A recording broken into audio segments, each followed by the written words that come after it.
Morning guys! So, ayan. Ayusin ko na naman yung aking kalakal. Mga kalakal.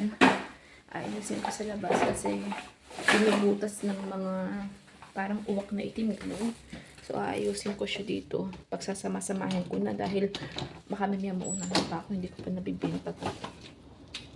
No? Ayan, so lalabas ako. Lalabas ako ng bahay namin guys. Ayan siya. Ayusin ko yun. Ay. Ano ba yun? Ang pangit ng pagkakuha ko. Ayusin ko siya guys. Kasi yung kalakal ko baka maunahan ako dito. Baka maunahan ako ng kalakal, no? Eto, upo muna tayo dito. Siguro dito ko lang ilagay. Yan. O, ganyan. Yan guys. Kaso hindi nyo naman ako kita, no? Ayusin ko yung kalakal ko dito. Kasi, ganyan ko na yung video. No? Ito guys, mag-ayos ko na. Ayan, yung mga kalakal ko. Ay, hindi kita. Ayan guys, yung mga pera to. Yan, diba? Madami na yan. So, ayusin ko siya baka. Kasi, hindi natatanggapin dito pag kasama yung basura. Diba?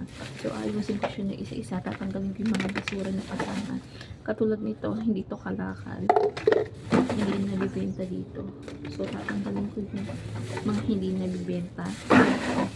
Basta guys, yung kasi dito sa ano nila dito sa Australia, basta mayroong sense yung ano ba yun? May sense yung bawat inumin, mga lalagyan ng mga inumin. Kagaya ito guys, turo ko sa inyo, diba? Ayan o. Ayan kung nakita nyo, 10 cents. Diba? So, ang dumi yata ng kukuha, diba ako napaglinis. So, ayan, 10 cents guys.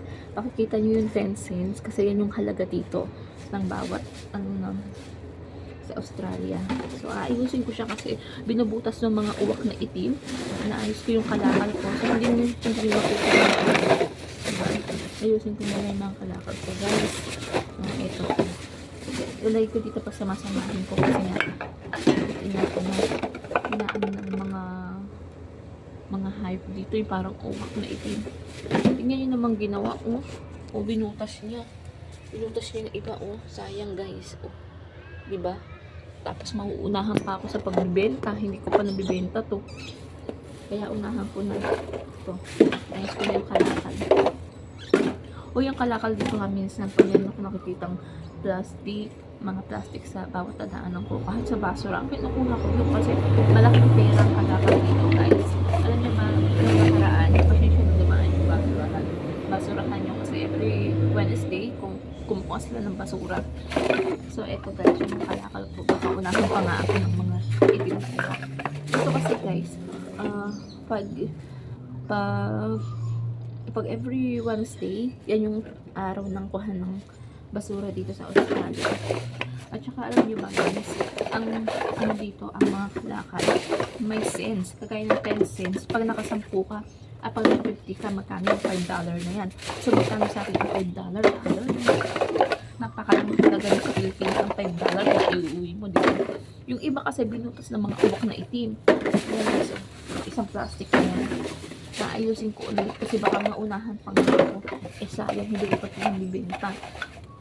Kaya ang ginagawa ko is, alam nyo ba, ang binibili ko talaga water na maliliit kasi syempre binibenta yun. Tapos yung maliliit na Coke baka naman sponsoran mo ko charot.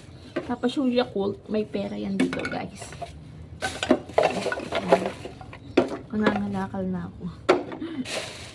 Pero yan, hindi mo dapat ikahiya yan kasi pera yan dito. Nag-ayos pa ako guys. Ito pa. Tanggalin ko lang yung mga dumi-dumi kasi hindi natanggap. Gaya nito ito bote ng oil. Wala yan. Wala yung halaga dito. Yung mga Yakult, meron yan. Mga halaga na yan. Ito pa Coke. Yung mga inumin. Basta lahat ang inumin ng mga chikitin guys. Madami-dami na ito Mukhang madami-dami ko ko nito, ibibenta ko nito. So, ito yung mga basura na, oh. Ayan. Yung mga hindi pwede. Okay, so, plastic ako. Diba? Kalakal inday. Inday nila. So, ganyan guys. Sa mga baguhan pa lang, sa mga pupunta pa lang dito sa Australia at wala pa kayong trabaho, ito gawin nyo. Ipunin nyo itong mga kalakal kasi sigurado nandito ang pera guys. Nasa pera ang basura. Nagdaan nila. Kaya kayo lagi nyo iipon yung mga ito na bibiling bata. Kasi talagang pera yan. Alam niyo ba, natuwa ako nung unang benta ko. Unang benta ko dito sa Australia. Kasi nga, napakalaking halaga niya is $5. Saan ka pa? Hindi naman $5. Di ba, nakaano ko $50. So, pag ikaw ay meron 50 piraso dito sa 10 cents is nagkakahalaga na yan ng $5. So, ang $5, malaki na yan kung dadalhin sa atin yan, ha. Kaya ang ginagawa ko dito, pag meron ako nakikitang basura, tinitingnan ko yan, iniisa-isa ko yan, at alam ko, ang dami kong nakukuha nito. Ang ginagawa ko, kinukuha ko yan guys. Hindi ako nahihiya na kumuha ng mga basura. Kasi bakit? Pera yan dito sa Australia guys. Maniwala kayo. Yan ang diskarte pag wala pa kayong trabaho dito. So sa katulad ko, ako may extra lang at nag-aaral. Diskarte lang para magkapera ka dito. Kasi kung hindi ka didiskarte, wala ka. Wala guys. Aabang-abang ka lang sa sahod ng asawa mo, sa jowa mo, sa ano. Diba? So ito ilalagay ko natin dito sa basurahan namin. Ito yung basurahan namin.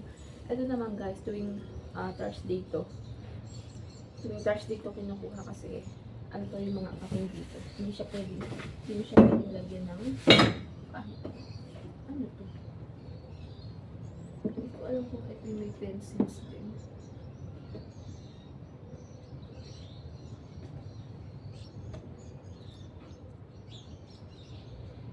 Wala. Yung ganito pala walang 10 cents. Akala ko kasi may 10 cents guys. Yung mga gatas, wala pala. So, ayan guys. Oh, isang plastic ako. Tapos, isang plastic ulit. Bali, 3 plastic na yung ibibenta ko dito. Ayan. So, siguro mga nasa $50 to. Ang $50 is 1.7 to 1.8 na sa Pilipinas. Malaking pera na yun guys. Diba? So, ayan guys. Yan lang yung tip ko sa inyo sa mga bago pa lang at mga pupunta dito sa Australia. Kung wala pa kayong trabaho, ito muna gawin nyo. Maniwala kayo, may pera sa basura. Tip ko lang isa inyo yan. Okay?